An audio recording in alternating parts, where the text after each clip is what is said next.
Hello mga kagrit, magandang araw po sa inyo lahat. Ang nakikita niyo po ay mga pechay na isinabog natin noong Lunes. Ngayon po is Thursday, maaga-maaga po ngayon ng Thursday. So kagaya po na sinasabi ko sa inyo, mga pechay lang po ang nakikita ninyo. Kahit po i-close up ninyo yan, wala kayong makikita ang mga sumibol na damo. Kagaya rin na sinasabi ko sa inyo, hindi po pwede na direct seeding po ang inyong pechay tapos maraming kasabay na sumibol na damo. Mahirap pong damuhan yan. Now, para doon sa mga hindi naman talaga farmer na hindi naiintindihan na kinakailangan po talaga mag-spray natin ng pandamo or else kayo po ay magdadamo dyan araw-araw. At ang pera ninyo at ang oras ninyo ay mauubos nyo na lang sa pagpapadamo sa inyong pitsayan. Huwag po kayong mag-alala dahil ang herbicide po ay pre-emergent herbicide.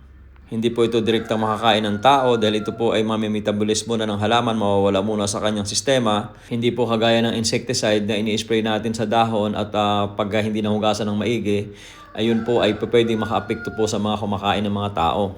Kaya kung mapapansin nyo po sa mga live natin at saka sa mga videos natin na mga ina-upload, dinidiscourage natin yung paggamit ng mga matatapang na mga insecticide lalo na po kung malapit na pong i-harvest yung ating mga produce. So yung tinatawag natin na early detection, early control ng lahat ng mga peste ay the best po yun para po pagdating na malapit ng i-harvest ay hindi na po tayo kinakailangan mag-spray ng maraming mga insecticide na delikado nga po doon sa ating health.